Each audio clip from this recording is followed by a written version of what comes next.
Welcome to McCord Library's YouTube foray into the lives of the Northwest Pennsylvania Canine Search and Rescue Team members and their people. That's correct. Because of course without the dogs, there would be no canine rescue. That's right. And with me today is Jane and Kirk, and we're here to talk about search and rescue. Not therapy dogs, not emotional support, but search and rescue, the serious end of. The serious end is right.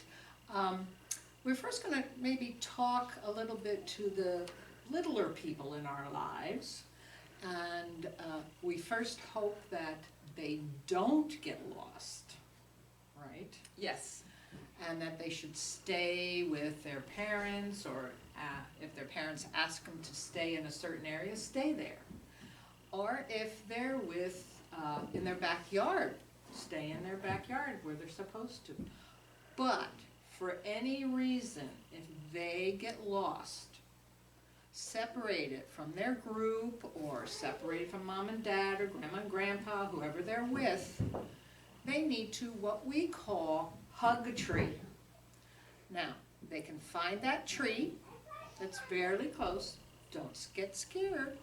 Hug the tree, and then we say, name the tree. Give it a name. What's their favorite name? Give it a name, and they can sing to the tree, and they can sit down. And I know my grandkids love to tell stories.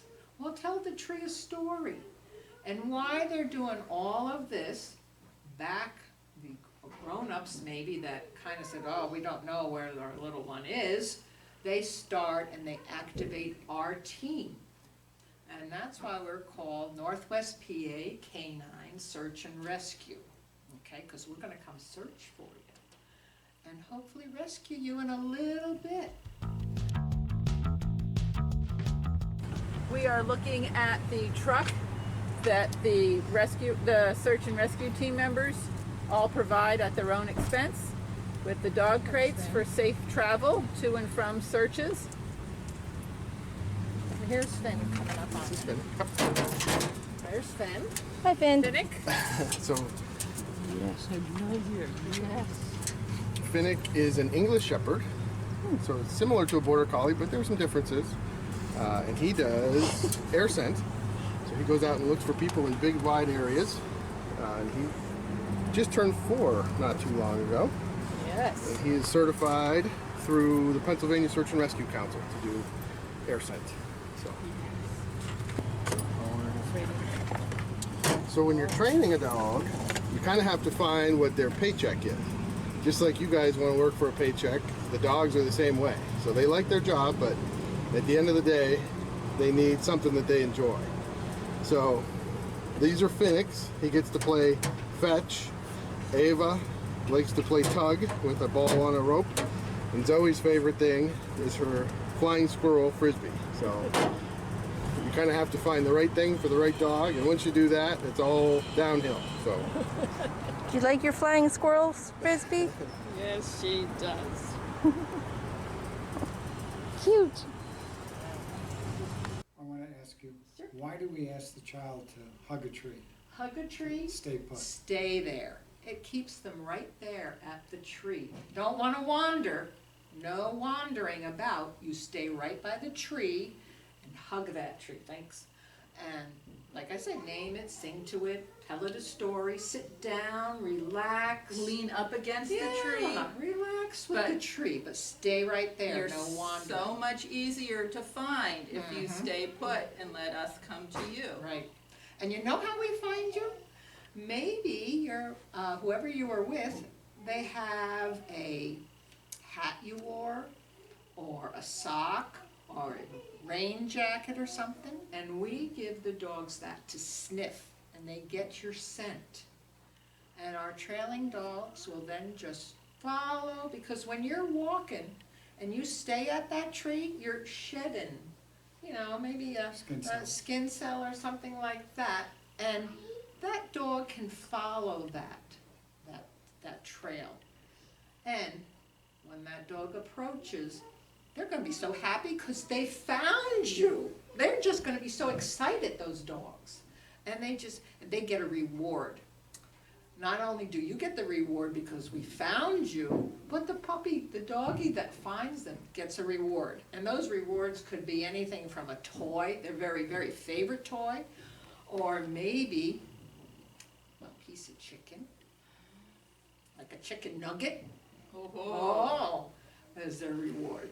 So that's what we do when we talk about to the littler ones. And there's a great book, it's called When You Wander.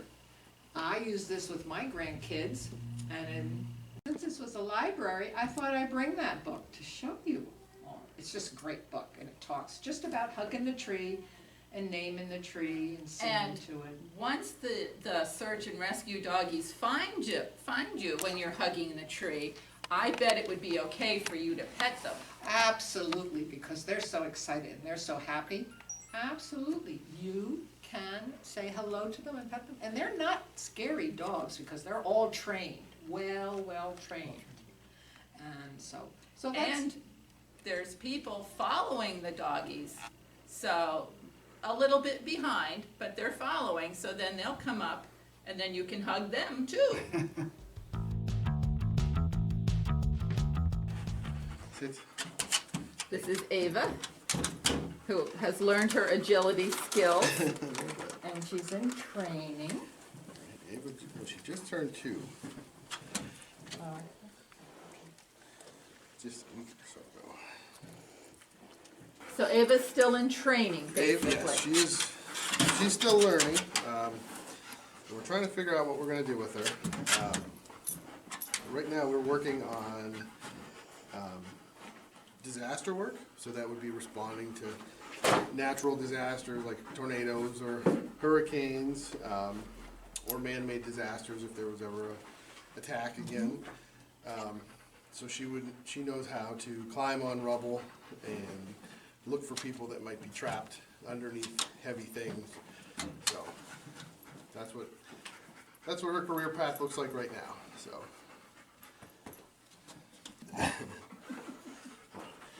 And Adam is actually our chief for our organization.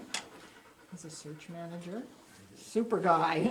Oh, you got a cool patch on your. Yeah, I have the fancy one. Ooh.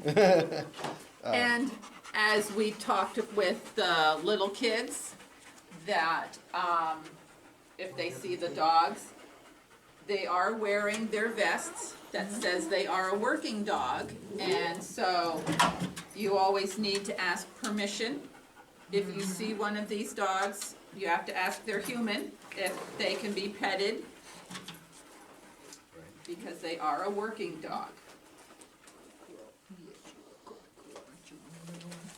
It's actually a good idea to ask for permission for any dog, and then when you do approach, if the owner tells you you can, you kind of let them sniff your hand a little bit, like this, and then once they're comfortable with you, then you can pet them. And one thing we talked about off camera is that, yes, you are the canine search and rescue, but you only search for people. That's You correct. do not search for canines, or another word for dogs. You don't search for cats or lost guinea pigs or whatever. You only search for people. Right. And we don't do any kind of criminal apprehension, so we're not police dogs. Our dogs are all very friendly and approachable, so they're not trained to deal with bad guys or anything like that. So